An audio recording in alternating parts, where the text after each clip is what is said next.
San Diego, California.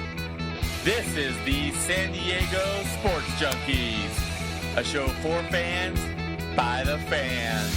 With Josh Taylor, Justin Smead, and Jason Eidsmoe. We're talking Chargers, Aztecs, and Padres sports. It's time to let your voice be heard.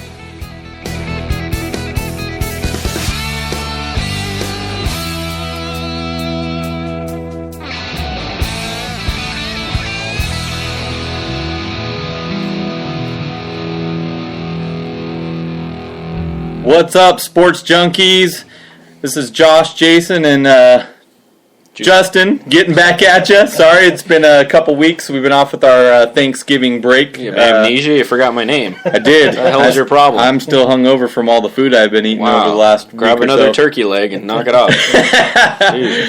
So we're going to have quite a show for you guys today. We've got a lot to talk about, everywhere from the Chargers being on cloud nine to the Chargers eliminating playoffs potentially from the conversation, to Aztecs winning the Legacy Championship, and Padres making some trades. So first off, let's dive right into some Charger news and break down the Kansas City game.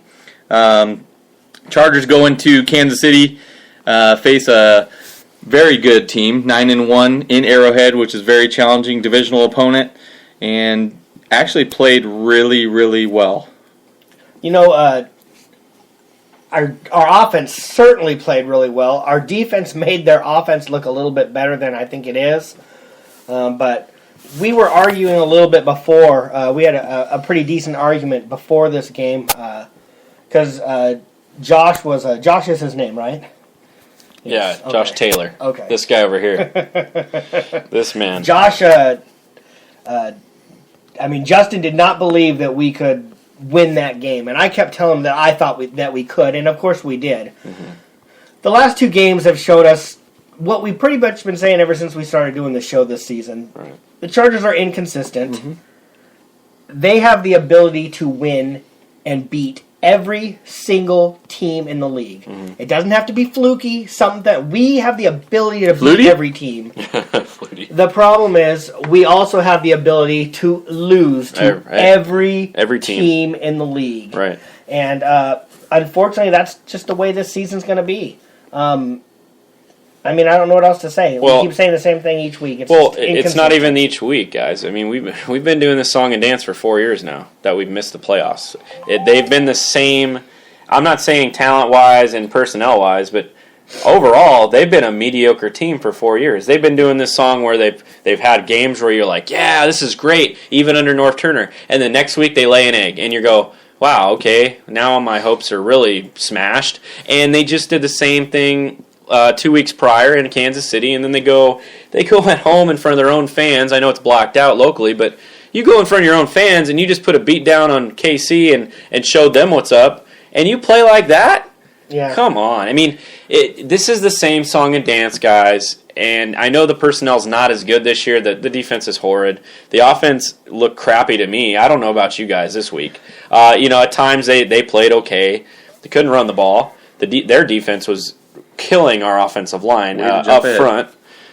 So for me, lack of consistency, like you said, undeniable not getting to the quarterback on the other team. We can't do that. We're not forcing any turnovers, although we did have one.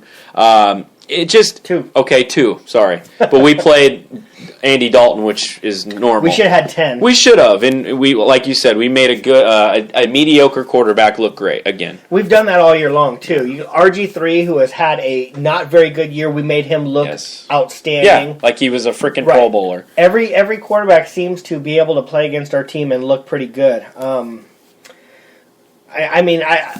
It is the same. It is the same thing over. I was listening to Richard Marshall on the radio today. He was talking and he was saying that who? Who'd you say? Starting cornerback. Oh, the guy. Yeah, we picked him up like mid-season. He's doing radio interviews. He should be shot at. He's a starter. Oh yeah, He's sure. A starter. He's a starter. What's funny is Derek Cox got benched, and what I've been saying, I don't know how much I've said on the show. I talked to a few friends of mine at work about the Chargers. They take Derek Cox out, and really, is there any improvement at all? No. Maybe it's not just him. I'm not saying he's playing great because he's not. Right. But the next guy they put in, there's no difference. Right. We're still, we're still giving up the short ball. We're still giving up the long ball. What in the world did Tom Telesco see in Derek Cox that thought he was worth $5 million? He wasn't the only guy, though. There was other teams that were looking at him, and I understand that. But what granted you $5 million a year?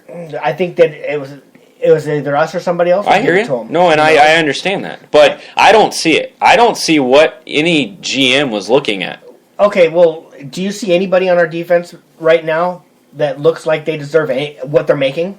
Weddle. A few. No, I mean Weddle doesn't either. He's Weddle's still not, turned around too. Weddle's trying to do too much, but he's not playing good. We know why he's not playing good, but do you see anybody on our defense and go, wow, that guy is... The only guy that I see make more plays than anybody's Donald Butler, and that's been all year. When he's in there. Butler's not doing good either. I disagree with you. I like Butler. I think Butler's good. I do not think he's having a good season. And the defensive line has come to play this year. They're just not having any back-end help to allow them to get pressure on the quarterback. I think the defensive line, and it's funny is because people talk about we need more pass rush and stuff. I think that falls more on the linebackers than the D-line. Okay. I actually think the defensive line, even though they got shoved all over the field like they were college guys, last week. Oh, it was disgusting. I know. But nobody on our defense is playing like they're earning their money. Not just Derek Cox. Derek Cox was a bad signing so far. He has not lived up to what they're paying him. Right. But let's be honest. Let's not scapegoat this. Yeah, they're bad all the time. They are all bad. They all suck. They do. Gilchrist all the way down. Everybody. Sharice Wright was a bust. This year. I don't call him a bust in general, but they do, just Football Outsiders or whatever, they rank. They actually do a real good job. I think, they really get in depth when they rank players and stuff. Our cornerbacks are the last two cornerbacks in the league ranked. They are last and second to last. Well, and to furthermore say that was one of the stats that I was trying to bring to the table today is the fact that we are last in the NFL in completion percentage as a defense. We give up like 67.5% completions. Right. And our running game is 30 out of 31 or 31 out of 32 teams giving up 5 yards a carry. It's disgusting. Why is it, it's funny, we were... 5 yards a carry. We can't be good at one aspect. No, it's nothing. Like... Let's suck at everything. Put all the chips and slam the run and give up yards through the air. Right. Be good at something, but you're good at nothing. I actually misspoke. We are very consistent. We are consistently bad. Exactly. We are consistently bad. That's not bad. It's awful, awful. It is so bad. And the biggest thing between these last two games, trying to stay on topic, these last two games, the biggest difference was in Kansas City.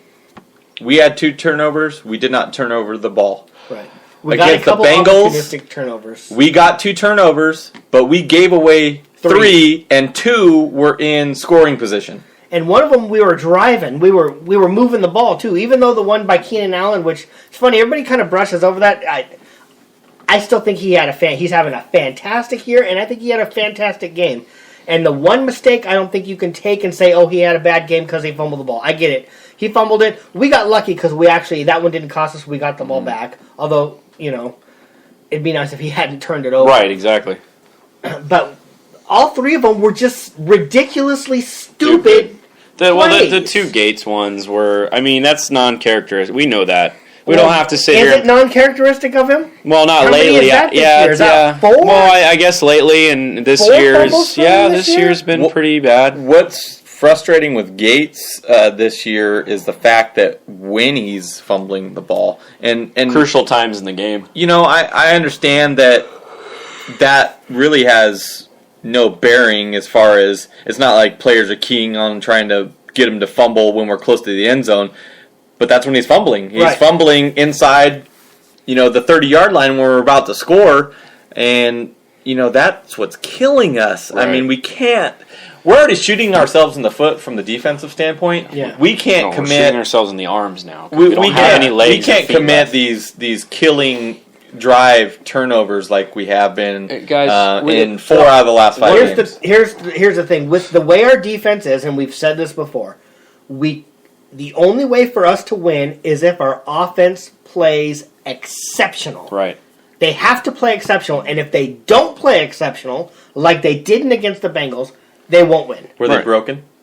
I don't know. You said the offense doesn't need to be fixed all year long. Or were they broken against the Bengals? They weren't exceptional, and that's the problem. They have to be fantastic. They have to be. And our defense has to make at least one critical stop a game. Right. If our offense is going to be opportunistic. Yes, they can't even do that. They can't even get out of their own way. Yeah. Well, they get so fricked up on the sidelines. Those corners, they're so turned around. They fall down. It looks like they're like from Grambling University, like their first game in college or something. Well, it's terrible. Is that on Pagano though, or is that what? Is it the players? It's the lack of personnel on your team. They have no players on this team, and it's been talking about. These are all second string corners, second string linebackers, second string this and that. Yeah. It goes on and on. So is Pagano here next year? I don't know. I don't know if they make a change there. But I would like to see him stay. If he got some upgrades to the defense, I think they could be fine. He's shown glimpses this year of them being a decent defense. Yeah. Not terrible, but not great either. Right. And that's what we understand they're not great. We understand that. We just need them to not be so shitty. Yes, exactly. You know? Right? Well, I mean, look right off the bat. I mean, we've already touched on it. Dwight Freeney goes down, and Ingram's not even in here this year. Well, those are two huge guys of your pass rush. Freeney was getting to the quarterback at least. Well, we've had as many, if not more, injuries. As many, if not more, injuries on the defensive side of the ball than we have on the offensive side of the ball. Not to mention Tom Telesco's cuts at the beginning. Didn't want to re-sign a lot of key veterans, and that has a lot to do with it too. You want to go young, then go young. But this is what you're doing to your team when you go young. Well, so this is something that Justin and I know we've agreed upon. Jason has been fighting it, but fourth down and going for it. Okay. So I was listening to 1360 AM this morning.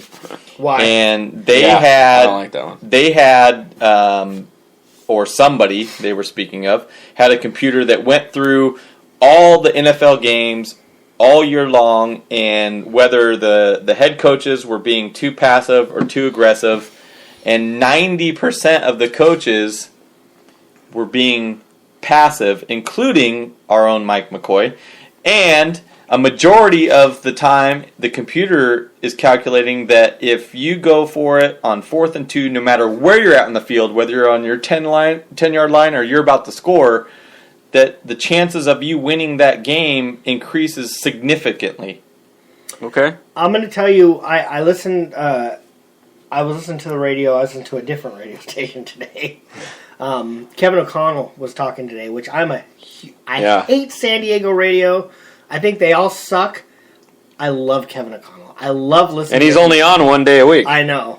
With Darren Smith. I love one of the things, and they talked about McCoy, and they think that he's too conservative and stuff. I agree. And Kevin O'Connell made a fantastic point. He said, you can't be aggressive as a head coach if you can't count on your defense. Exactly. You have to at least be able to trust that your defense is going to be able to bail you out. Yes. If you play a little bit aggressive or you make an aggressive call and it doesn't go your way, you have to think, well, at least my defense might be able to do something for us. Right. What has this defense done that could make him think? But at the same time, besides drop interceptions and let people run it up their pooper. But at the same time, if we go for it and we get it, and score points that we normally aren't scoring, because look at all the games that we've won by one score. Well, then if you want to say that, or Josh, lost by one score. Look, remember when, then go back to 06, 07.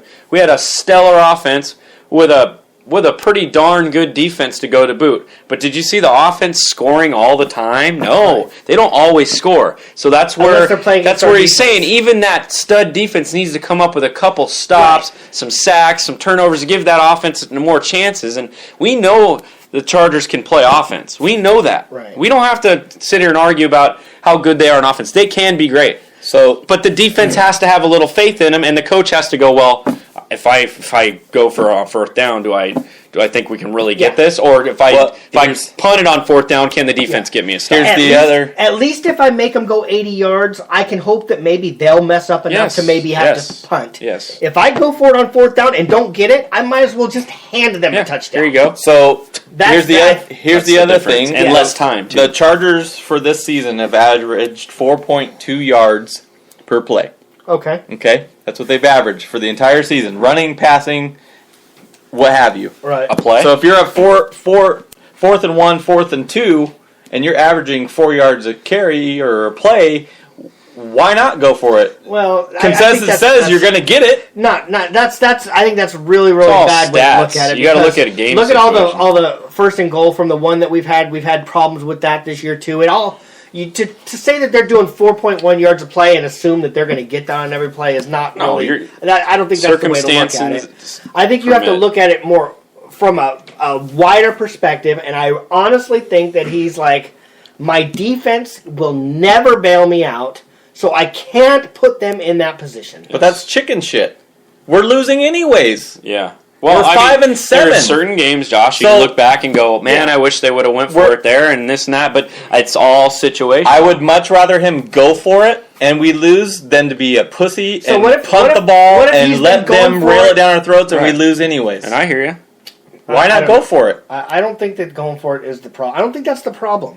I don't think that's the problem. I don't think the coaching is the problem. I don't think being conservative is the problem. Well, I think that players are not making plays. I think the defense is not tackling. Mm-hmm. I think they're not, not tackling. That's an understatement. That's another problem that our defense has had this year. Fundamentals. I wish we're a broken record here. Yes. They're not doing anything. No. They're failing at everything, which I thought would be an impossibility. So why not go for it and prevent them from even being on the field? I think that you start going for it and you start losing worse. You don't even have, at least we have an opportunity or you get it and you win these games. I don't think that, I think that you're lessening that chance. Why not try then? Once in a while, I think once you're eliminated from the playoffs, then you can start playing. Caution to the wind, right? So that was another question that, we're not eliminated yet. that I received. Is it time to start looking forward to next year, or is this year done? Not yet. Not until we're eliminated completely. What? You're fucking on crack. Let me explain something. Oh yeah, let me hear this. Roll it up. Put the mic real close. I want to hear this. I'm serious. You just rolled off the reasons we can't win games. I rolled off the reasons why we're not winning games. Oh, and then you think the trend continues? Yeah. What's going to change? Are you telling me that we have absolutely no chance next week? This week against the Giants? No. They've won 5 out of 6 games. They just showed that. Are the Chargers good enough? It's the same opportunity they had last week. So to say that there's no chance of them winning is ridiculous. No. Okay. Nope. Because they have a chance of winning. No, they don't.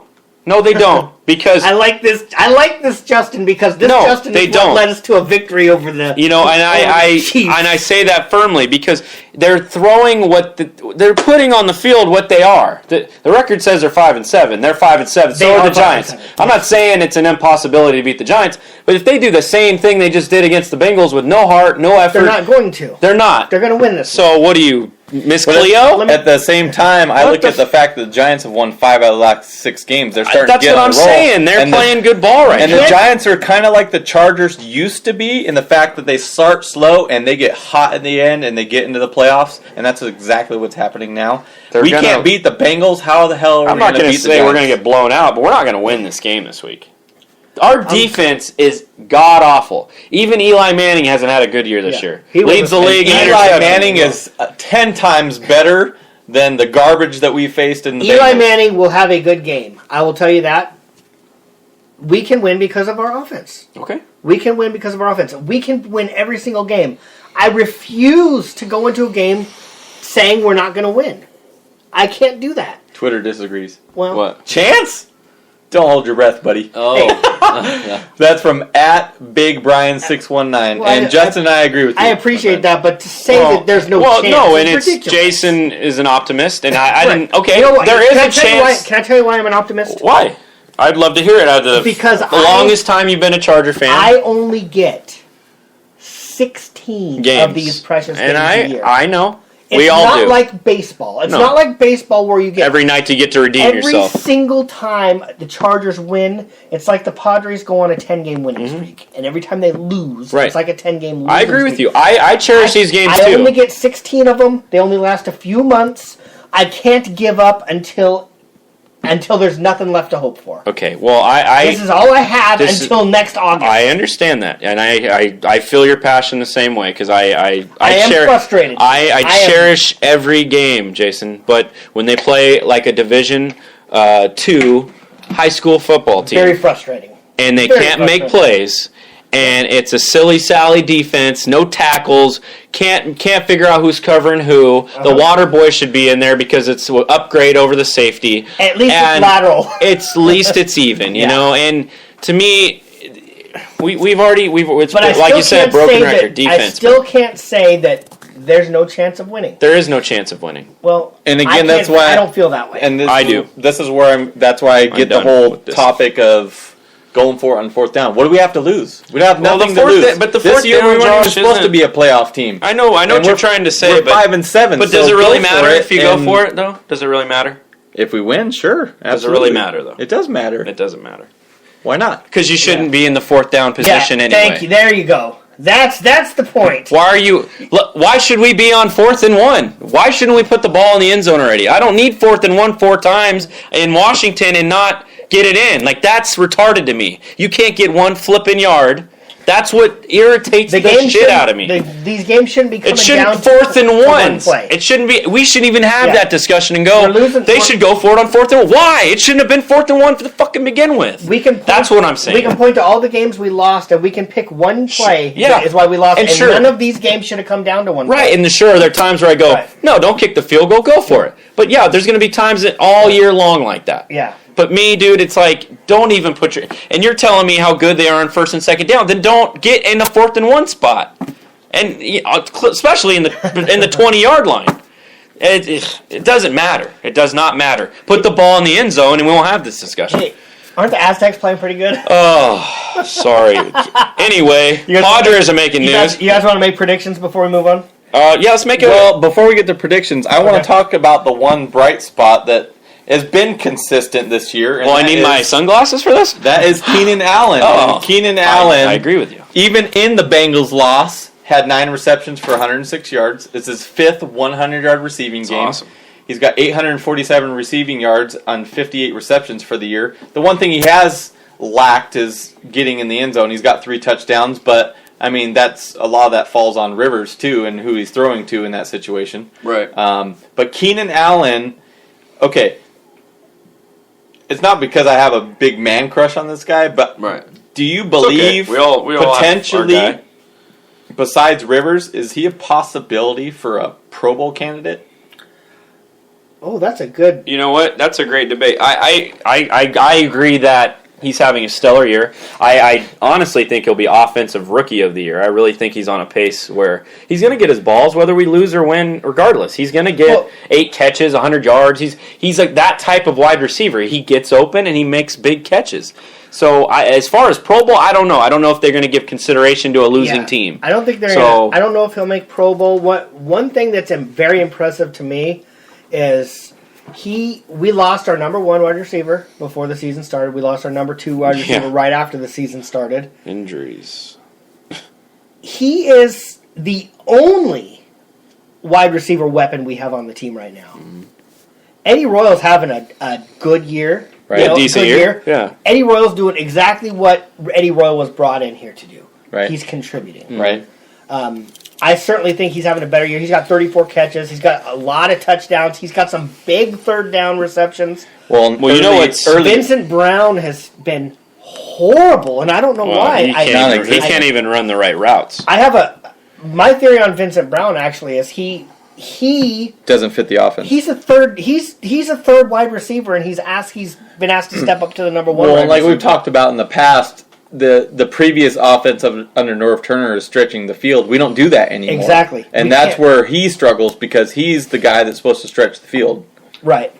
But Keenan Allen basically is the only wide receiver weapon on the team, and he is by far leading the team in receptions. And he by wasn't wide receivers. He wasn't the full-blown go-to guy for the first few games He either. didn't play in the first game, and in games 2 and 3, he had a total of 3 catches, I think, or something like that. Right. He'd be over 1,000 yards already if he was starting off from game 1 in his role that he's currently in. Listen to this. Of all the NFL receivers with more than 50 targets, Allen's 74.4 catch percentage leads the entire National Football League. Yeah. That's what I'm saying. The guy, and not only that, he is clutch. No, he's very clutch. Third downs are huge. would love to see the stat of how many times Phillip Rivers goes to him and completes on third down. Right. Big. He is huge. A big-time third down guy consistently. If he's not in the talk, that's a travesty because, he deserves the pub. He's been having a great year. I agree with that. So yeah. You did find that, and of course Phillip Rivers is having a fantastic year. I think Phillip should be considered. Jeez. But Phillip Rivers has to be considered. Yeah. But if you're not on a winning team, we don't know how that works. Right. So at Catfish Football, and I kind of touched on this at the beginning of the show, he wants to know, does Gates still have some left in the tank, and are we seeing a change of the guard in the tight end position? Well, he's using canola oil fuel right now. He's using the healthier oil because he's a little older, and he's getting the ball stripped a little bit. But, poor Gatesy, man. I think, what was the question was what, prime, past the prime? No, well, basically, does Gates still have some left in the tank? Right. Is the first part of the question. I think he's a little past his prime. I really do. I mean he's in his 10th season. Yeah, but let's be honest. The plays like we talked about, he gets double teamed a lot to help other receivers because he can catch the ball so efficiently. So that helps the offense a lot. But contributing and non-contributing, if you fumble the football, you're not going to be on the field very long. The fumbles is my only complaint, to be honest with you. And drops, he's dropped a few this year, but... I know we're talking about a Hall of Famer, and we don't mean to slight him at all, but he made some crucial fumbles. He's leading the team in catches. Right. And he's second in yards receiving. Right. Let's not bash him. We're looking for something to complain about. Exactly. Because we're pissed off. And not only that, I think everybody's kind of excited about the potential that Ladarius Green has. But how many catches and yards are you seeing out of Ladarius Green and Keenan Allen and even Eddie Royal and Danny Woodhead because of Gates. There's 2 guys on Gates. Yeah. No, you're right. You can talk about how he doesn't look as fast, he doesn't look this, he doesn't look that. Let me tell you something. He is contributing in many other ways. The only problem, my only problem, is the turnovers. Right. The turnovers have really hurt this year. They can't happen. Which I can't put a finger on because he's been so good over the years of holding on to that ball. Hard to explain. Right. And even my fiance has pointed out during the games that he's running with the football, way out to the side. He's not tucking it up. He's one-handed off to the side, just completely vulnerable. He's always done that. He's just gotten away with it. He has for so long. Well, even this year, earlier in the season, remember there was a fumble at the goal line, if you remember that. Yep. And it got punched out at the 1, and I was going, man, you should have tucked that ball away. So I can see it once in a while, but he's a veteran. He's a wily veteran too. He's not one of those guys that just holds the ball out and freelances with it. He'll tuck it when he needs to. He's just so used to doing that, and he's a Hall of Fame tight end. Who's going to tell him differently? Yeah. Well, he's got those basketball hands. He does. Kent State. So the Raider hater, welcome into the show, my friend. We just answered your question. You are late. I believe that most of us agree that Gates does still have stuff in the tank, and there's not quite a changing of the guard, but Ladarius Green has shown that he's got some serious ability, and we do need to take advantage of it. Yeah, we need to step up his play, especially with Vincent Brown not contributing like we were all expecting. Let's get Ladarius Green on the field more, but just because Ladarius Green's on the field does not mean Gates needs to be on the sidelines. Why don't we put Ladarius Green in the slot more? They are. More. They're starting to. More. Well, every play. He's a hybrid wide receiver. They're doing that. The way he ran away from those linebackers in Kansas City was like, I threw my phone down and just ran around like I was a kid in a candy store. That was nuts. Let's remember one thing. Sometimes things work because you don't do it every play. Of course. So, let's be happy with what we've got from him this year, which we can all agree is more than everybody expected. Of course. And let's hope that just keeps to grow. Right. Keeps growing this. So it looks like he added a tidbit as far as Gates is the fact of no yards after the catch. Yeah, he lost that burst. He does. He's like that 5-yard curl route. Right. Boom. And it's been like that all year, pretty much. I mean, once You're in right. a while, he is right. It's not that yak that we're so used to. Those yards after catch, after the That's a initial good point. contact. That's a good point. It is true, though. If you really look at all the games absolutely. and think about the old Gatesy in stride and stiff arming and I'll knocking still tell guys you, down. there's probably 20 teams in the NFL that Oh, would love of course, to have of him course. starting And I'm not now. saying we don't want So him. I'm let's, just Absolutely. yeah, Of course. let's not get too crazy. no. So, guys, we're going to take a quick break. When we come back, we're going to have our predictions, and then we're going to be talking some Aztec basketball. That's We'll be right back. Do you need help with your business project that is due? Maybe you need business cards to help your business stand out. We at San Diego Sports Junkies got you covered. SK Digital Imaging can do it all. Give our buddy Sean K a call, 858-408-0732. SK Digital Imaging, from business cards to the bigger projects, SK Digital Imaging and our buddy Sean K will get your printing done right.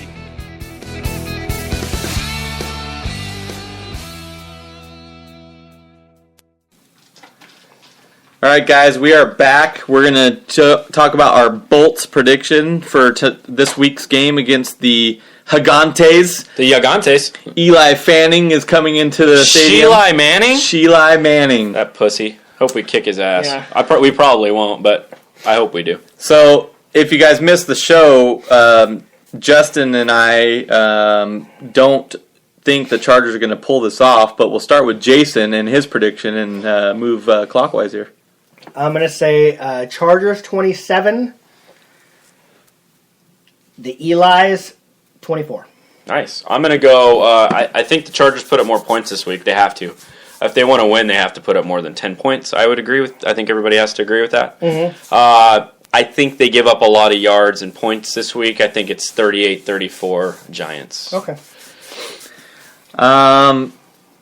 I think it's going to be high scoring. I think some of what Jason was talking about, I agree with. I think the Chargers are going to play better than you saw against the Bengals. But I still don't have faith in our defense. Mm-hmm. And if we turn the ball over, the Giants have won 5 out of the last 6 games. They're hot right now, dude. And we've lost 4 out of the last 5, and a lot of those have been even here at home. I'm going to say it's going to be a 34-27 loss. Okay. All right. Well, I can't disagree with any of you. Yeah. You could either win or you lose, but I don't see it this week, guys. I mean, Giants are hot. I hope you guys are wrong. I hope we're wrong too for our happiness for the rest of the week. I really do. I mean, and I still can talk about this because technically I did win the bet between Justin and I, but we are still in playoff contention. We're only 1 game out. We are. So, I mean, the opportunity is there, but our backs are up against the wall, and there's only 4 games left after this. Mm-hmm. 3 games left after There'll this. There'll be 3 after this week. So, I mean, it's we're really on a short week. The win or next done. week. If we lose this game, you're done. You're out. We're done. There's no talking about ifs, not and gonna you guys can't sit here and 5-7 me all day. Raider haters got Chargers 17, Giants 21. Okay. Well, that's reasonable too. I mean, I can't see us holding them 21 I think points. it's a shootout. I really do. I really see it to be a high-scoring shootout. I think we need to get some lucky turnovers on defense because I think Manning, they throw the ball deep. We can't cover deep. I'm really scared. They have receivers. Yeah. They have 2 guys that can run around: Hakeem Nicks and Victor Cruz. It's going to be Victor Cruz is a nightmare. Oh. It's Right. You know how it goes, dude. So let's dive into a little Aztecs. So the San Diego State Aztecs just became the Wooden Legacy champions. Awesome. They had a pretty tough road, actually, in their half of the bracket. Started off with College of Charleston, Which knocked off, beat a team that beat another ranked team 2 weeks prior. So they weren't a slouch coming in. No, absolutely. And they took, who's the team we lost to on the... Syracuse. Oh, okay. They took, Louisville, excuse me. They took Louisville to the wire and actually lost by 5 to Louisville. So they're no slouch. They're no slouch, but it was the easier of the 3 games that we played. Right. College of Charleston, we ended up taking that one 72-52. Then it was on to the semifinal round. We faced a tough Creighton team ranked 20th in the nation. They have a guy, McDermott, who's a flat-out stud. The guy is averaging like 30 points a game. He is a stud. We played Creighton 2 years ago, and it was at Viejas. They ended up beating us by 2 points.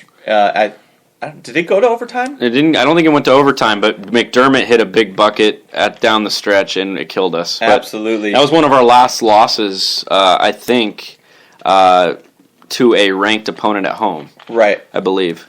Right. So we had a tough match going into that one. Right. Creighton jumped out big on us. I think it was like 17 to 1. I was going, oh boy. 17 to 1, I believe, at one point. McDermott had like 16 of their 17 points. Right. And then Steve Fisher calls a timeout. Aztecs clamp down on defense, which they've been known for all year, and they just shut the door for a long portion. For like the rest of the first half and a good portion of the start of the second half, they just shut the door on them. Got up by 19. Just completely turned the tables on them. X Thames was incredible. Been hot all in that game. Yep. Shot 70%. Yeah, that's retarded. Yeah. And then, Creighton rallied the troops. Makes a run. And they got the game back into I think they got within. They got within 2. No, actually, they took the lead. They did take the lead. They took the lead, and then we had to fight back a little bit. The Aztecs fought back, but what a great game. I know Justin, he was in North Carolina. He calls me, and you can barely hear his voice. I think he was pulling a Frank the Tank. He might have been streaking down the street. I was stoked, man. It was one of those games, Josh. When I was first watching it, I go, they're up big on us. It came out of the gates fire, and Doug McDermott hits a few big buckets, and I go, all right, he's a National Player of the Year candidate for a reason. We're probably going to get smoked, or we're going to at least come back and hang with them at least. And no, like you said, we really rallied and we turned up the defense so bad on them. It's like they got their arms up in every guy's face. They were playing good face ball, like they were hand checking everybody. It just really, like you said, clamped down, and it really helped the offensive side with the transition buckets. The defense was leading to offensive buckets. So for me, that was the biggest thing I saw in Steve Fisher's motivation with the troops. Getting those guys together to rally a young team, and to play cohesive and say, "Hey, dude, calm down. We know it's a big game, but you know what? We can do this. We're fine. We got the skill set." Right. And they really did. They clamped down. It was awesome. Well, and for the most part, I would say over the last 5 years, the Aztecs have really been built around defense. Granted, we've had offensive threats all those years. Coming into this year, it was pretty much defense. Right. We didn't expect a whole lot of offense. Right. We ended up beating them 86 to 80. Yep. And Creighton, we're the first person to hold them under 80. I want to say 80 or less. 86 points. They've been averaging over 92 points a game, I believe. The game against Creighton is the epitome of what everybody's expecting from San Diego State. Right. We won the rebound battle. We won we beat them, and we had more steals than them. We had more blocks. We had less turnovers. Right. And the one thing that surprised me was our free throw shooting was almost 90%. Yes, that was huge. That was a little bit better than what you would expect from the Aztecs. Everything else is exactly what you would expect for them, and this is how they're going to win their games this year against when they play. You play against a lesser team, you're going to beat them anyways. You play against a good team. These are the things that everybody expects them to do well, and these are the things that they did well, and that's why they won the game. Well, and you know why they're a well-coached team. These two stats right here are going to show you why they're a well-coached team. So when the Aztecs are leading with 5 minutes remaining in the game, this is a retarded stat. They are 97-0. Wow. When leading with 5 minutes left. And this game, we were leading with 5 minutes left. They went ahead, and we came back and won. I wonder how many times in those 97 games that's happened. 97-0. Wow. The other thing is, and this speaks volumes for Fisher and his defense, we're 63-2 in the last 65 games that we've held an opponent under 60 points. Right. No, and you couldn't be more pleased with the defensive side of the ball. I look at a couple things. There's one player in particular I haven't been. I thought a little more coming into the season we'd be more high on him this year, Skylar Spencer. But I appreciate his defensive side. Right. He's already on pace to break the to shatter his old record last year. He has 12 Is he really? Yes, he has 12 blocks already in the young season. See, he got 50 last year to break it. So he's on pace for 60 this year already in the young season. So, and he's not even playing. Fisher's pulling him out a lot. He's only playing about 20 minutes. He's averaging 20 minutes a ball game. He's really throwing James Johnson in there in the fire a little bit to mix it up with the bigger boys to see if maybe the size advantage can help out a little bit. But the one thing I'm really excited about is this rotation of the Aztecs.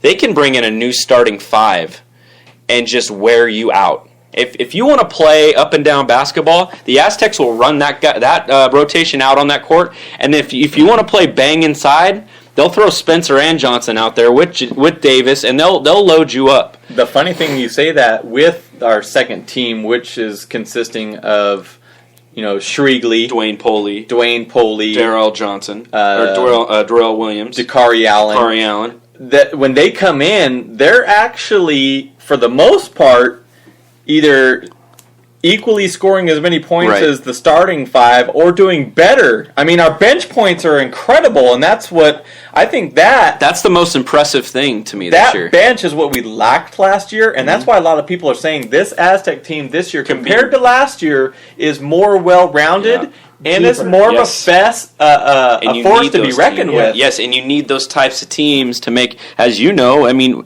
we're big college basketball buffs. We see the Dukes of the world. We see even Creighton and Marquettes. They can run out 9, 10 guys. Right.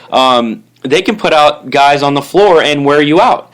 The Aztecs had 8 guys last year they rotated, and barely did 8 because James Johnson didn't play a whole lot. So they had 7 realistically. Which is fine with me. Which is fine. But yeah, we're not a big fan of him. But he's doing fine this year. I've been impressed. But yes, you can put 2 different types of 2 teams out there, and you can mix up your rotation however you want it. The versatility on this team, you can run Winston at point, you can run Darrell at point, you can put X in the 2 spot, you can even put J.J. O'Brien at point guard sometimes.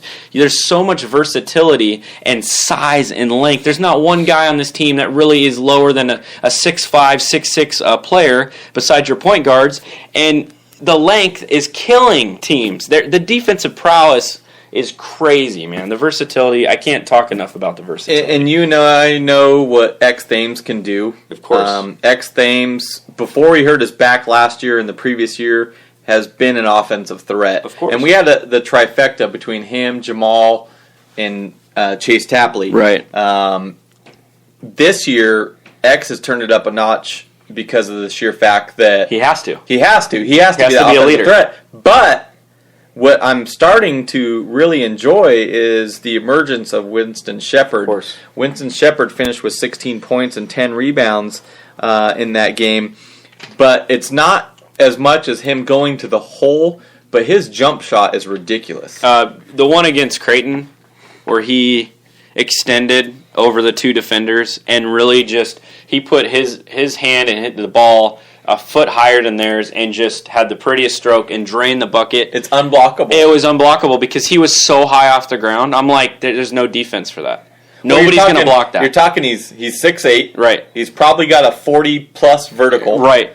And then his arms are probably extending another 2 to 3 feet above his head. And to have the touch to even make that. I mean, he's releasing the ball above the rim, right, and it's coming down to the rim. There's it's how you can't defend that. It's similar to the fadeaway. The fadeaway is the hardest shot to defend, in my opinion.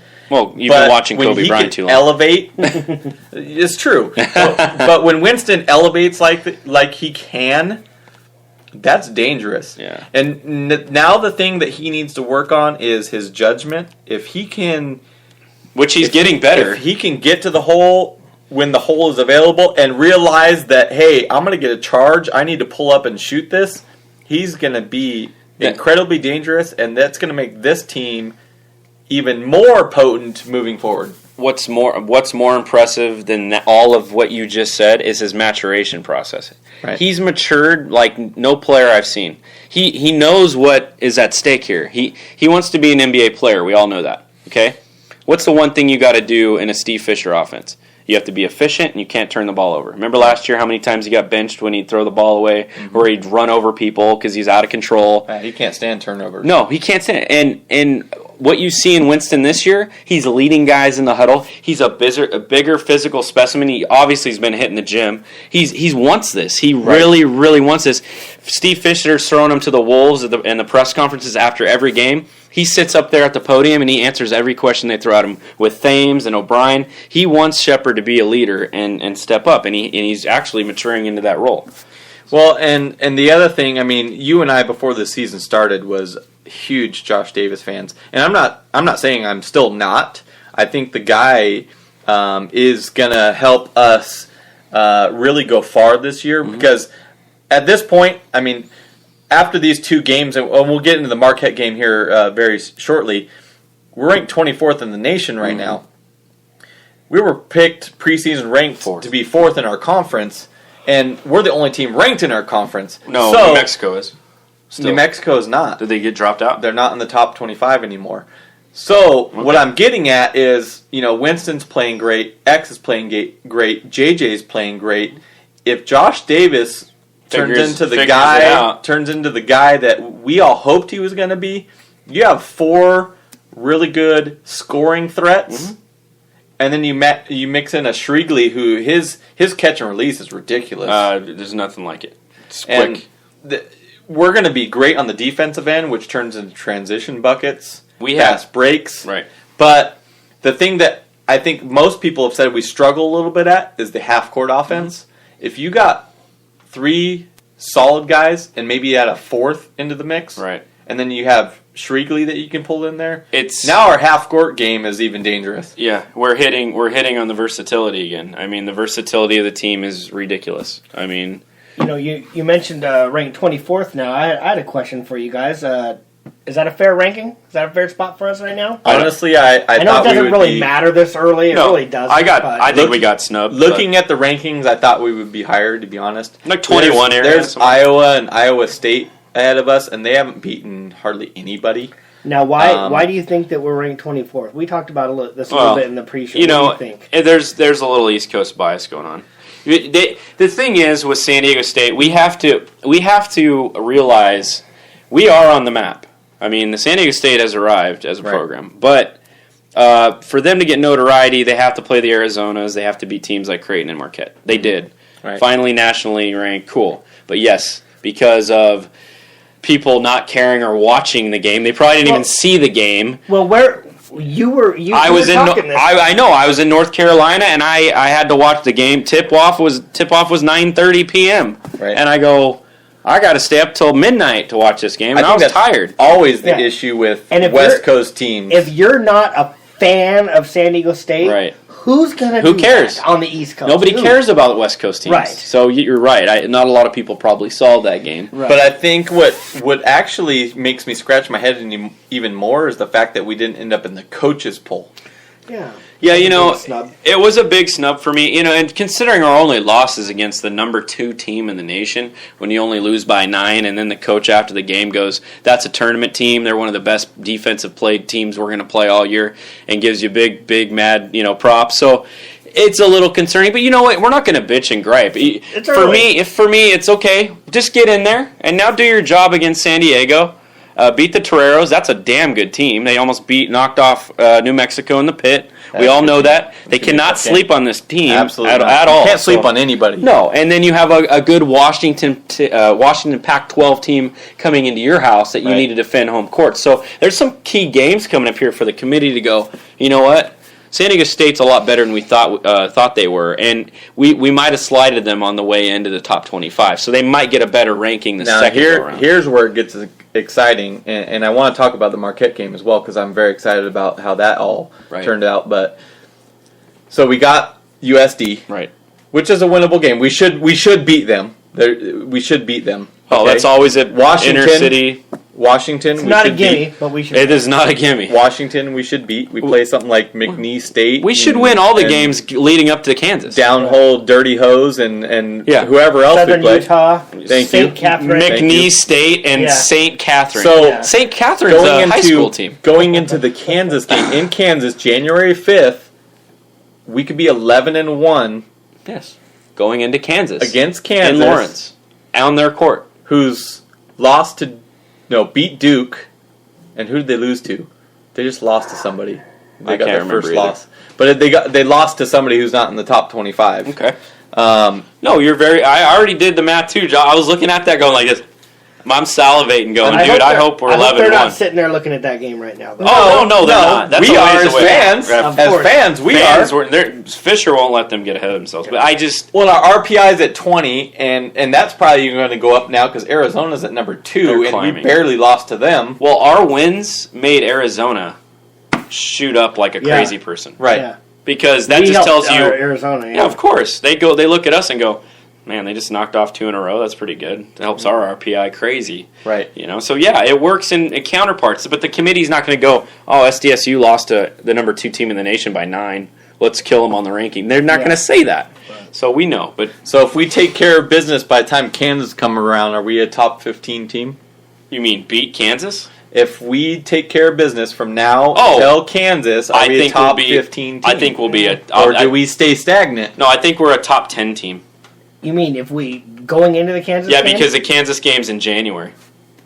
That's a long ways away. Well, we got 5 games between now and then. And then I think by then, if you win 5 games in a row, Josh, and you knock off, it'll be more than 5 in a row at that point. Well, no, I understand that. But if you're asking me where do I think we'll be, I think we'll be in between the 10 and the 15 ranking. We have to be. Yeah, I think we'd have to be. 15 and 20. Yeah, no, I'm 10, 15. I those 2 wins in the tournament give you instant credit, especially the Creighton game, because everybody in the nation knows how good Creighton is. Especially if they come out and handle business over their next 4 or 5 games. That's the other thing. Back into the top 25. Now you're thinking, dude. Because when it comes to the rankings, too, it's how those teams that you beat, of course. How did they recover? If they continue to fall, that only hurts the Aztecs. Of course. But if they come back with a vengeance and start rattling off win after win, and maybe they knock off somebody in the top 25. Right. That only helps the Aztecs. I agree with you.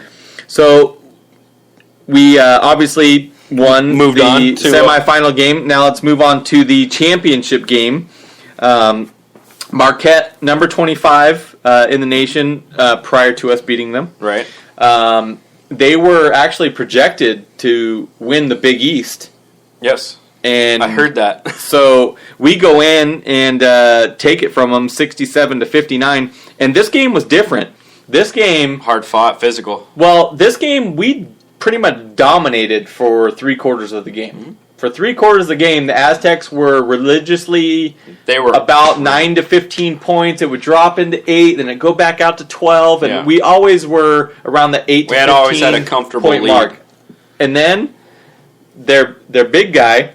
who was sick, manned up, came in, and actually got him back into the game. Him and I can't remember the other guy, but he was making some plays. They get back into the game. They tie the game. Right. And then from there, the Aztecs go on a 14-4 run. Right.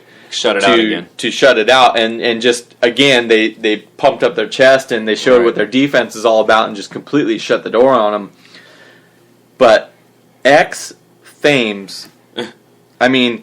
For one game, for him to come out against Creighton and put up 26, which was a career high, but to do it back-to-back nights, and now he put up 29 for his new career high against arguably the best team in the Big East. Well, you gotta mention his Player of the Week, National Player of the Week, exactly national. So there's credit. National pub there. Yeah, there's definitely credit, and San Diego State has earned the right to have that credit. They have. But this game was lower scoring, better defense on the Marquette side. There was a little sloppiness to it. I'm not going to lie. No, we made some mistakes. There's no doubt. J.J. O'Brien having his right hand wrapped up. Jeez. Couldn't really dribble too much. Couldn't score too much. Couldn't be the J.J. O'Brien that we're used to seeing. Right. I think that hurt the Aztecs a little bit. If he was right as rain, I don't even think it's close. I don't even know, to be honest, why you play him. I don't. Surprising. I can see why you do. But he's a great defender, that's why. Of course. And I see why you do, but I see why you don't either. Right. You rest him up. Hey, you win, you lose. But you don't want your player to get severely hurt. But this was another game that we had a lot of contributors. besides X-Thames. Right. Josh Davis had a great game, a game-high 11 rebounds. I'm high on him. He was He's gonna part of start. the all-tournament team. Yep. Dakari Allen, Winston Shepard each scored 8 points for San Diego State. Dakari Allen's playing great, isn't he? Dakari Allen, As a freshman. Dakari Allen is going to be X-Thames' replacement next year, in my opinion. I mean, Darrell Williams, possibly, but... Well, he's not going to be X's replacement, but I mean, in the starting lineup, he might crack the starting lineup as a 3 guard, as a 3 or a small forward. Yeah. But that I don't see him being a point guard or anything. But his versatility is what makes him great. Right. And as a freshman, the crazy thing is, I think if you watch him, he knows where to be on the court at all times. Not only that, He's so mature for a freshman. He has a good sense of where he's at and how to get to the basket. Yeah, he gets to the hoop. He runs that baseline incredibly well. And he's so lanky that he's a defensive nightmare. Right. So that's why he's inserted the game, and it's chaos when they try to go full court against a team. Right. So it's been a plus. You got something to add to it, Nope. statistician? Nope. Anything you see in the Marquette game that you want to add to the I don't see conversation? anything spectacular in this one. Well, no. there's not that you guys haven't already covered. No, and a couple other things. You touched on Josh Davis earlier, and I guess we haven't been thoroughly impressed yet. Right. But I think we need to give him. He's not used to big time basketball. I mean, I don't know when Tulane played back-to-back ranked teams ever. And it's probably few and far between. Right. And, in front of, 20 people in their packed facility there, in their gym. So, you know what I mean? There's a lot of pressure that comes with being in a great program. And that's obviously why he selected San Diego State as his program. He wanted to go to the next level. He's going to fit in nicely to this offense and this defense. He plays mad defense, man. This guy, he's relentless on the boards. He pushes people around. He doesn't take no for an answer when the ball's in his hand. So if he could just be more aggressive with the ball, I'd like to see that because he seems that follow-up dunk was awesome. That was sick, and there's some times where he gets the ball swatted a lot. So, just sure up that part of your game, and we'll see how he progresses. I've heard the announcers over a couple games say he needs to get the ball up more towards the top of his chest. He's holding it low where they can slap it, get it up high to his chin, where you're stronger, your grip's stronger, and they can't knock it out of your hands. But hopefully these things won't take him too long because he's technically a fifth-year senior and a transfer. These things that he should already know, and I hope that he can get over that quickly. Yeah. Because we do need when it comes time for us to be in the conference play, but even more so, if and when we get into the March Madness, we're going to need him. Yeah. We're going to need him to be big in the paint, scoring defensively, the whole package. Right. And these are things that he needs to work on, and he needs to show, like we're hoping that Winston does, and he has to a point. He needs to improve each and every game. To fill those holes in his game, by the way. Absolutely. So this is the first time in program history that SDSU has beat AP top 25 teams in consecutive games. Good feat. I mean, what else? I mean, when you looked at the field coming in, you saw the good team. ASU was a great team. I was stoked to win. College of Charleston was a decent team. You expected to win, but they're not a slouch. This is the road that I was hoping the Aztecs would get. I wanted them to play Creighton. I wanted them to play Marquette because they're both ranked in the top 25. Miami was in that tournament. If you want to be the best, you got to beat the best, in my opinion. You know, that's why you sign these games up. So. To this point, I know it's early on in the season. The Aztecs joined Villanova as the only school to defeat 2 AT top 25 teams so far this season. That's good. This is the earliest San Diego State has beaten 2 nationally ranked teams in the 2010-11. The Aztecs beat 2 ranked teams, but it was by December 4th. Okay. And San Diego State defeats its 12th nationally ranked opponent since January of 2010. I'm kind of surprised by that, to be honest. I mean, we've had a lot of big games that Fisher has put in the non-conference schedule, and we've had a lot of teams, even inter-conference, that have been ranked. I'm actually kind of surprised that's all we've had since. That is a little kind of strange to think about. It's been that long? 3 years, yeah. Okay. Well, I mean, I remember going on the road, and when Kawhi was here, we went up to Gonzaga and knocked them off on their own floor. I remember that. And that was a huge win for the Aztecs, and that's what really propelled Steve Fisher's staple on his team nationally. and people started looking at the Aztec as a premier program, and that took them a lot more seriously. After yes, that. and because you don't really go to Gonzaga and win very often. So last little tidbit here: Aztecs first versus AP ranked teams. After going 10 for 73 in its first 83 meetings, we're now improving to 14 of 16 in the last 30. Wow. So it's definitely a huge step, statistically in the right direction. Right. And 2004 next year. Well, and I mean, when we have these guys come in, we still have Kansas this year, New Mexico, who's probably going to be back in the top 25. Boise's probably going to crack the top 25, I would think, at some point. And we got to play these guys twice this season. So, I mean, we have 1, 2, 3, 4, 5, probably 5 more top 25 teams potentially that we're going to play before the season's over. And that doesn't include March Madness. This is the difference between a program and not a program. And this is what we were touching on. I mean, if you read all the articles, that's all fine and dandy. But when you reload every single season, and you don't miss a step, last year was going to be a step back because we lost a bunch of guys. Right. This year was supposed to be another transition year. There are no transition years anymore. This is a program. This is Steve Fisher's program. His ideas all working the way he wanted them to when he stepped foot on the campus 15 years ago. He wanted the facilities to be built. He wanted a ranked national program every single year. And I know he wants to leave with that in hand to Dutcher. He does. Right. He wants this is the To legacy be established. He wants that to be established so when Dutcher steps in, and this is how long it took. No fallback. 15 years to get where he wanted, and it's finally come to fruition. He took it from the depths of hell. Yeah. Couldn't give away tickets. Crappiest seat in town. Wouldn't even go. Couldn't pay me to go watch the Aztecs. They're terrible. Yep. Now you can't buy a ticket, and it's remarkable. And there's no.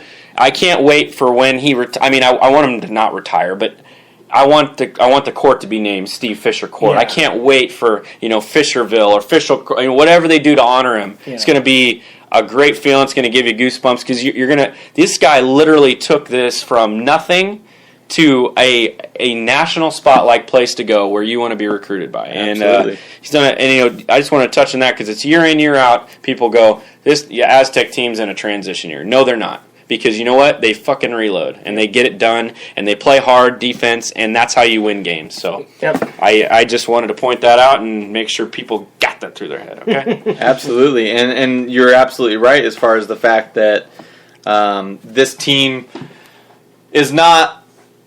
Fisher, when he looks at it, they expect to win these games. They do. Yeah. This isn't a team that hopes to be in the top 25. And you were telling me, you heard him in a press conference. They didn't hope to beat Creighton or hope to beat Marquette or hope to be in the top 24. Mindset. They expect it to happen, and they expect to win these next 5 games. They expect to go into Kansas and win. This team has the confidence. And that confidence is going to take you a long way. And that's something that's built from Fisher down. Over time. And he builds that into the guys when he's recruiting them through practice and through game, post-game, all that. He's constantly building this in time and time again. Right.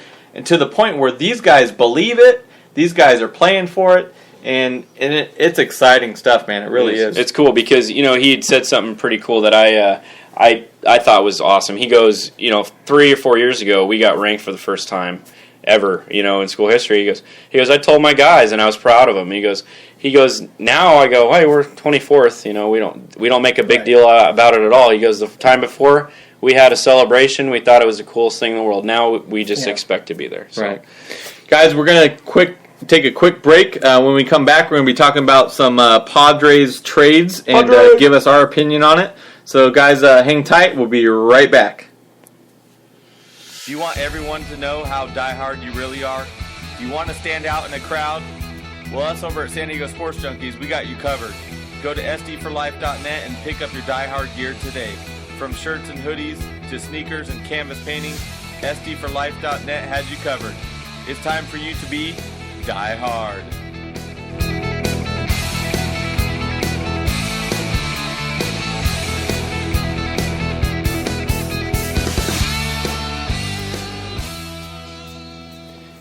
Welcome back, guys. San Diego Padres made a trade trading Luke Gregerson. Yes, I did not stutter. Luke Gregerson was traded to the A's for Seth Smith in the leftover turkey dinner that was left over from Thanksgiving. Side of stuffing. Right? Who the hell? Seth Smith. Okay, Luke Gregerson. What? I know. Jason's got a theory, and I can't wait to hear it, but Luke Gregerson has been A staple the guy for the last 5 years in our rotation, the guy that we can lean on. He's stepped in the closing role. He's been that solid guy. I mean, he's a career 2 ERA. He's averaging like 9 strikeouts per 9 innings. The guy's been completely clutch. I don't know if it was a money thing. The guy was, I think we're paying him like 3-point-something million last year, and this year was 4.9. Yeah, he would have been about 5. It was like $1.5 million that he was looking to get. But we get Seth Smith, that's a 249 hitter, hit 8 home runs last year. Huh? What? If this is the power left-hander that the Padres were shooting for, I think they really stepped on their you-know-what. Well, I'll go first because I know Jason wants to rebuttal. But trading Cool Hand Luke to me, I like to call him Skateboard Luke because they always say he rode a skateboard to the ballpark. Right. But he's been here a while. He's been here 4 or 5 years, and we've grown to love the kid because he's got the nasty, dominating slider we loved. He mixes speeds well. He had shut down the other team, the opposition. When we had our stuff rolling with Heath Bell, he was a staple in that. And we really look back and go, okay, well, if we're a fan favorite, if we're very passionate about a player, we don't want to get too attached. But this is a business and things are done. But for me, being in a Petco Park, low-scoring ballpark, for me, it's why do you get rid of a guy that's been so clutch over the years in one-run ball games that you play so many times a year in that park? Bridging, yeah, exactly. Getting to the 9th inning and helping you maintain success in the bullpen. For me, I just don't see the value of Seth Smith. I can't even say his name, guys. Seth Smith. Right, yeah. Say that 5 times fast. You'll hurt your thanks. head. I don't want to say it once. I just wanted to point out. I hope he's part of a trade package. I hope so. But, those one-run games are really going to... I think they're going to hurt us now because we don't have that man that's going to shut it down in the 8th to get it to the 9th. And I really think it's an invaluable trade. I don't see what Seth Smith brings to the Padres more than Luke Gregerson. Before you touch on it, Jason, because I know you're gritting at it, this is what we're looking at right now. Houston Street's our closer. Thayer is going to step into the setup role.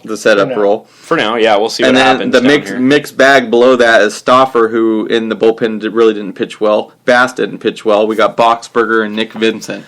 Okay. Bass, that's your boyfriend. I can't believe you say anything bad about him. But my boyfriend, when he was starting, I loved him. Out of the bullpen, he's getting slaughtered, and same with Stauffer. They're not bullpen material, in my opinion. Bullpen pitchers are a different mentality. Bass and Stauffer are used to throwing the ball 150 times, over 9 innings, and it's a whole different animal when you come in there and you throw 98 miles an hour for 12 pitches and your inning's done.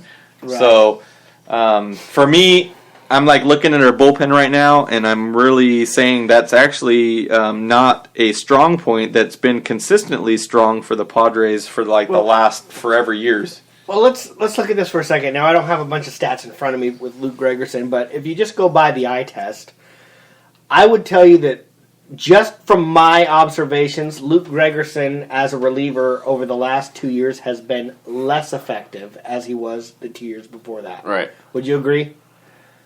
I would. I would. This year he did have a stretch, probably last year a couple weeks to a month, but no, I'm still looking at he's got a 2 ERA even, right. And I just don't. I don't want to. I think you need to look at this a little bit differently. Don't look at this as this was Luke Gregerson for Seth Smith, because if you just take a piece of paper and you say Luke Gregerson for Seth Smith is a terrible trade, right? There's not anybody that would Glad say you said that. What a fantastic trade. Well, I don't know. You're about to. Well, No. I'm going to tell you. I think there's more to it. Do I know this? No, but I'm wondering if maybe they're thinking that Luke Gregerson was maybe a little bit like Clay Meredith. Do you remember Clay Meredith? How he was, didn't he set some sort of a Padres record for most consecutive innings without giving up a run? Right. This guy was unhittable. We started falling in love. They were talking about him being the new closer eventually and all this type of stuff. And he was doing great. And then all of a sudden he hit a wall and he fell off a cliff. We traded him and he's never been heard from again. I think he's working in a liquor store now. Right, he might be. He could be. I think that the Padres saw the writing on the wall with Luke Gregerson. And I think that I don't know this, I think that they have their eyes on another replacement for Luke Gregerson. Possibly a free agent. And in their mind, they're saying, we want to bring this guy in for Luke Gregerson. We can't have both of them. And in Major League Baseball, you can't just release a guy. Right. You have to pay a salary. So they said, let's move Luke Gregerson and get what we can for him. Right. And then we can bring in somebody else. Luke Gregerson was going to make, what, $5 million a year? Yes. So they bring somebody else in for $7 million. Right. They say, we can afford to upgrade that position at $2 million more. Because you got rid of your $5 million. Exactly. We can't afford to have the $5 million and the $7 million. Of course. But let's trade him. We'll bring in Seth Smith. He's going to fill another niche. We need a left-handed Seth Smith. bat off the bench. Don't. You do. He's not the savior. We didn't save money by getting rid of Luke. I'm telling you, they're getting equal money. No, but what I'm saying is, one's getting 4.9, one's 4.3. I'm not talking about. That's not the trade I'm talking about. I'm talking about for pitching, but when we pick up, I'm thinking that they have their eyes on a free agent pitcher that they're going to bring in. Do I know who he is? No, I'm just saying. You still this dump is my $4 theory. million, right? You're trading the $5 million for the $7 million, right? Okay, they're saying we're upgrading this position. We think this guy's better. We can afford to pay more. We're improving this position. Seth Smith's filling a completely another role. Has nothing to do with this pitching. Don't put it together with this. Even though we traded him, we basically think of it like a free agent. We're bringing in another pitcher. We're bringing in Seth Smith as a free agent, and we're letting Luke Gregerson go as a free agent. If you think of it on that terms, fill the void. I think when the season starts, who knows if this happens or not. I think that's what their plan is. Well, I hope you're right because I'm looking at Bass and just looking at player for player, it's a terrible. Bass and Stauffer right now, they both had ERAs over 4. Bass was over 5. Yeah. So I mean, statistically, I'm thinking, my God, if we don't have our starters go into the 8th inning when Thayer can step in, then we're going to be kind of in trouble. But that's why we need a couple other things we have to realize too. The Padres have 2 young kids that are ready to be bullpen material in the major leagues, and that's Donnie Roach, and I think it's Quackenbush. Everybody's talking about Quackenbush. But the Roach kid has a nasty forkball that just gets ground ball after ground ball. He's a ground ball machine. They couldn't bring him up last year because of the roster spots. They didn't want to waste a roster spot and risk losing him, maybe sending him back. So they didn't do that. But he was talked about all year about how dominating of a breaking balls he had and what he could just do with his pitches. So I think the Padres realize that the farm system's very good. So maybe that could be another way they're looking at. Okay. And I'm not saying they're the void filler, but maybe they go, well, you know what, we have other guys to rely on. Or maybe they're looking at this Roach and they're saying, you know what, to us, he's an upgrade at that position. Right. We actually think he's better than Gregerson. How can we get Gregerson out of here? We don't want to pay him. Yes. We'll trade him for this guy. Just make the trade. Get who you can. And now plug a different hole. And now you have 2 guys that are controllable in your minor leagues for way less money. And you can go, you know what? These guys are killing it in AAA. Maybe we give them a shot in spring, but we will bring another guy in here for that $5 to $6 million. Plug him in, and maybe this other 2 kids can come up here and actually play some baseball. So, you know, there's a bunch of different theories. But like you said, if you're just looking on paper, obviously it doesn't look good. Assessment for Luke Gregerson. No, it looks stupid. Yeah, so, I think there's more to it. But if there's more to it, then... So with that said, hypothetically, okay, let's say we go through the whole... But then again, come October when we're in the playoffs going, Seth Smith's the greatest thing since sliced bread. Well, we could be. We don't know that. He could be, 40 home runs. Yeah, 40 home runs, or like, this guy on roids. Yeah. He could be the Dornorfia / Venable, coming into the season. We needed a left-handed bat off the bench. We did. We needed that, and he brings that. Oops, sorry. That's a hole that needed to be filled. Mm-hmm. So my next question is, before on our last shows, and we've talked about in the past, two things we needed was starting pitching and a power bat, whether it's first base, which Justin thinks, or outfield, which I believe it's still in the outfield. Right. We have 9 outfielders right now. We have Carlos Quentin, Chris Denorfia, Seth Smith, Kyle Blanks, Cam Maben, Alexi Amarista, Will Venable, Fuentes, and Guzman. Raymond Fuentes. We're not going to have 9 guys Yes, we are. Come on. in the outfield. So who's here and who's gone? Package them. Oh, I think it's a bit early to. I don't know, dude. talk It's- about well, it. I mean, if you were At this point, who do you what does your gut tell you at this point? Who's My going to gut tells me be Kyle in the Blanks starting is gone, roster? although I like Kyle Blanks. dude. I wouldn't be surprised if Amarista got moved, and I like him too. Amarista can play almost every position defensively. Dude, Cameron Maben straight up for Mark Trumbo. Yeah. Easy. That's There you easy. go. We have an all-star center fielder here, guys. Knock We it were, off. before you got here, We Josh. have an all-star center fielder. Justin was being the GM, and he was putting together these ridiculous packages of trades. It was pretty funny. Yeah, no. It's pretty No, funny. let's get, okay. Let's hear one. Maben, Venable, Right. and Dino. Okay. Let's go get Curtis Granderson. Okay. And let's say, Matt Kemp. yes, Matt Kemp. Because our 3 players are way superior than theirs. Yeah, see, that's the type of stuff you hear on San Diego radio. Dude, between your comment and Jason's Yeah. red eyes, I'm thinking you guys are smoking dope before I got here. I wish. But no, that was not the case. Or drinking, one of the I looking at this, Venable just signed a contract. He's in. Denorfia. I like Dino. I hope he stays. Denorfia played himself in. Quentin with his contract, he's in. He's in. There's 3. Arguably, Seth Smith is in because we just Well, traded for he his did. Cam ass. Maben's Guzman? contract's pretty big. Guzman's gone, gone, in my probably. opinion. Guzman will be gone. I still think Blanks is there because Quentin can't play, I sure hope but all Blanks. year I like long. Blanks. I think Amarista stays because Amarista stays, but I think that's more in the infield variety. And I think Maben is trade bait. Okay, but you can't get anything for him. Yeah. He's invaluable. Yeah. He's a $5 million a year Right. center fielder. Right. Potential. That with Lots of the potential. potential So tag. you're starting ever out- since he was with the Maybe we Marlins. Hear can me trade out. him For 7 years in a row. So Gregerson you're back starting there. out. Your starting outfielders are Carlos Quentin in left, Cam Maben in center, and Will Who? Venable in right. Carlos Quentin in a wheelchair. Assuming we don't pick That's anybody opening day. else. That's opening day starting lineup. Assuming we don't pick anybody else up between now and then. I heard Carlos got a new power wheel. Cam Maben starts off hot. Hot. By a fire somewhere? Out of Petco? Hear me out. I Cam am. Maben starts off hot Hot. with what prospects we do have. I think Cameron Maben gets moved. Okay, well, I don't see where, but... I think Because you're- I think that Padres, if I'm the GM and Cam Maben's hot and I know his injury passed, I'm moving him for if at all possible. Cam Maben is the comeback player of the year this year. You watch. Okay, Norv. All right, dude, please. he wants to retract that previous statement immediately. He didn't mean that. Guys, don't fall for that shit. That is absolute bullshit.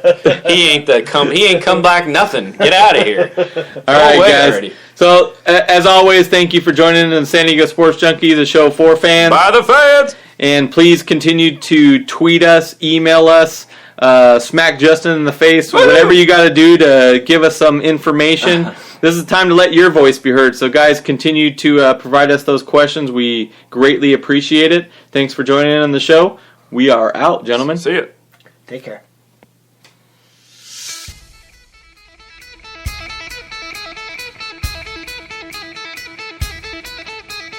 Thank you for following the San Diego Sports Junkies, a show for fans by the fans. With Josh Taylor, Justin Smead, and Jason Eidsmo, we want you to subscribe to us on iTunes, follow us on Spreaker, and like us on Facebook. Also visit our website, SanDiegoSportsJunkies.com. This is brought to you by SK Digital Imaging and SDforlife.net. San Diego Sports Junkies, a show for fans by the fans.